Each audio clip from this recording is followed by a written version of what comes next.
Father Claudio Doglio presents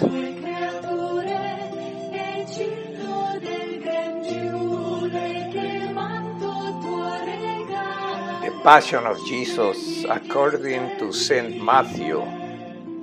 This is video number 7.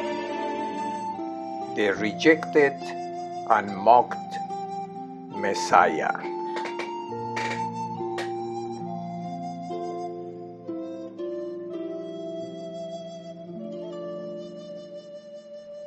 Abandoned by the disciples, Jesus is arrested and taken to the high priest Caiaphas, with whom they were gathered together, the scribes and elders. The evangelist Matthew, when mentioning this meeting of the rulers against Jesus, seems to take up again an opening verse of Psalm 2, where it says, Kings on earth rise up and princes plot together against the Lord and against his anointed one. The scene of the Jewish judgment in the Gospel according to Matthew is precisely equivalent to a plot against the Lord's Messiah. Peter follows him from afar to the high priest's palace and enters the courtyard, stands among the servants to see the end. The entrance of the disciple is announced, but the event is to happen will be tell later.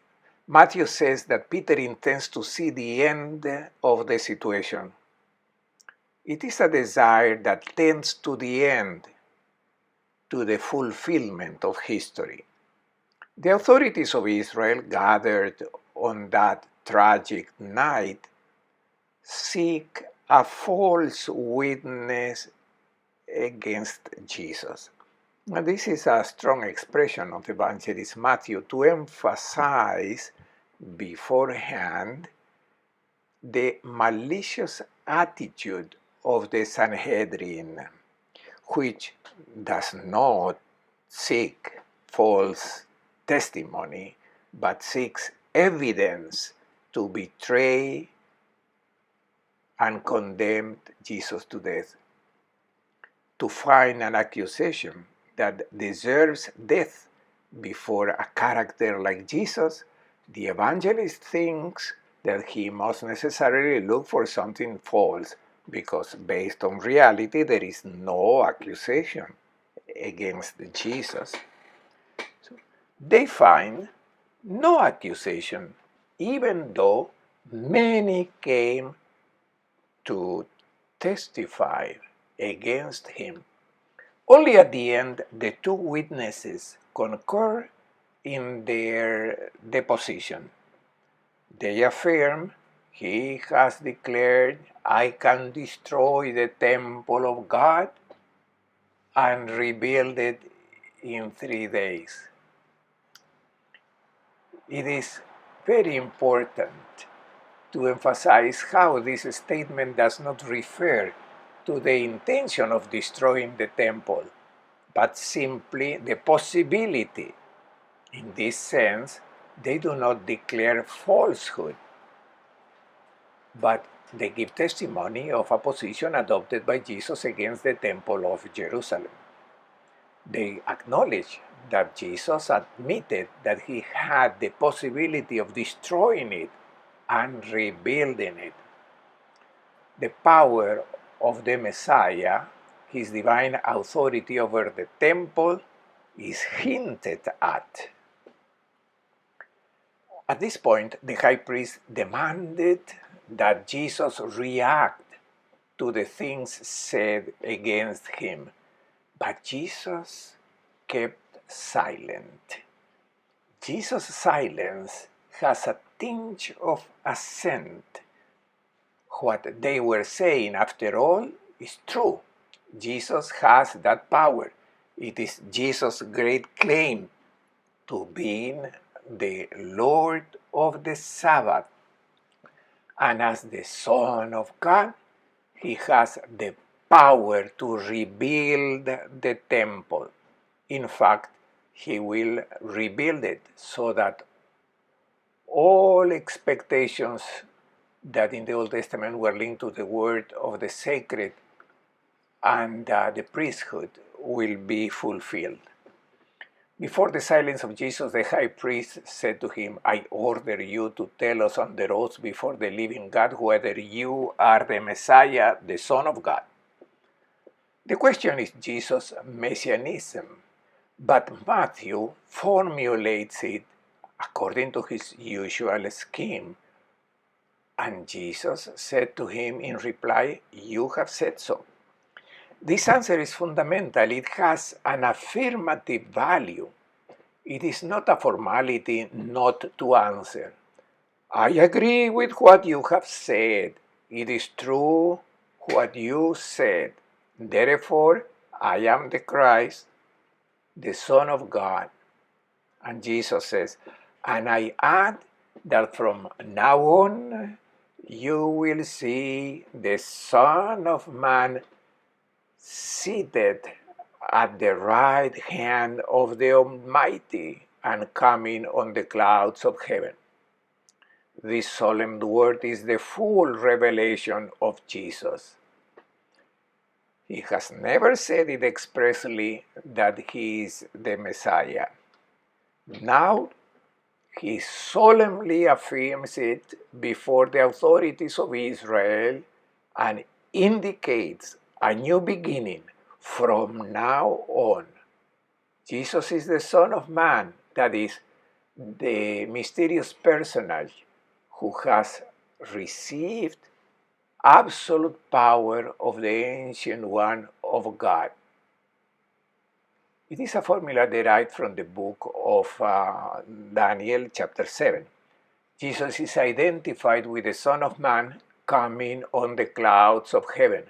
He is a divine personage who comes from the same world as God, and merging this apocalyptic text with the beginning of Psalm 110, Jesus presents himself as the Son of Man seated at the right hand of divine power.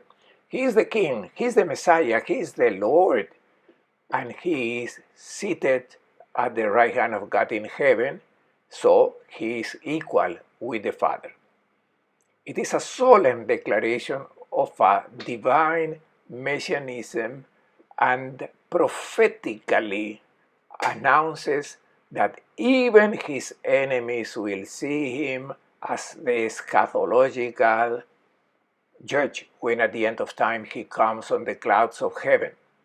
Jesus simultaneously announces his resurrection as the moment when he will be enthroned at the right hand of God, and his coming at the parousia, at the end of time, as judge. Before this self-revelation, the high priest does not accept it. He tears his clothes, believing that Jesus' words are blasphemy.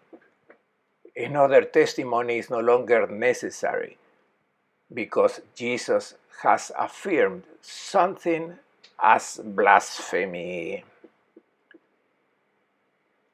And the Sanhedrin, assembled with Caiaphas, agrees. He is guilty of death. He deserves death.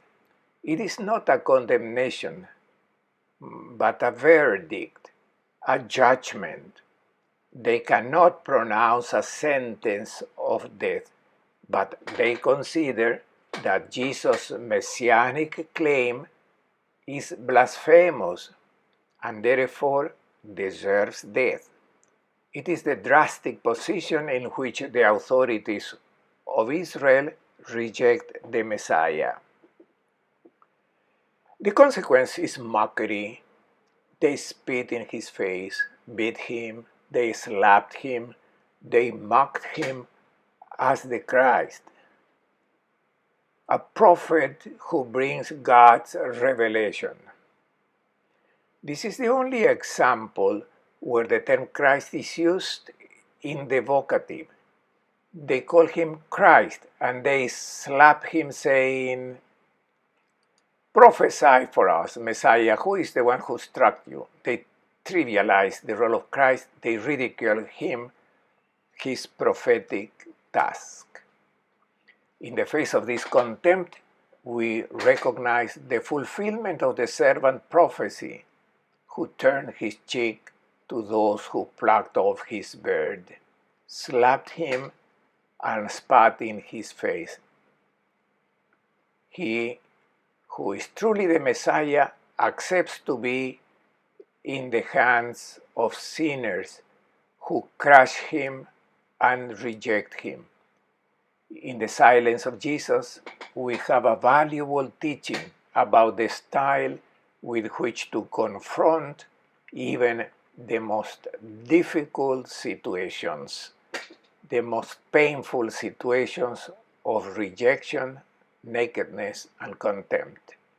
We too, on some occasions, can and must keep silent and trust in God's judgment. Those who had arrested Jesus led him away to Caiaphas the high priest, where the scribes and the elders were assembled. Peter was following him at a distance as far as the high priest's courtyard, and going inside, he sat down with the servants to see the outcome. The chief priests and the entire Sanhedrin kept trying to obtain false testimony against Jesus in order to put him to death, but they found none, though many false witnesses came forward. Finally, two came forward who stated, "This man said, I can destroy the temple of God and within 3 days rebuild it." The high priest rose and addressed him. "Have you no answer? What are these men testifying against you?" But Jesus was silent. Then the high priest said to him, "I order you to tell us under oath before the living God whether you are the Messiah, the Son of God." Jesus said to him in reply, "You have said so. But I tell you, from now on you will see the Son of Man seated at the right hand of power and coming on the clouds of heaven." Then the high priest tore his robes and said, "He has blasphemed. What further need have we of witnesses? You have now heard the blasphemy. What is your opinion?" They said in reply, "He deserves to die." Then they spat in his face and struck him, while some slapped him, saying, "Prophesy us, Messiah. Who is it that struck you?"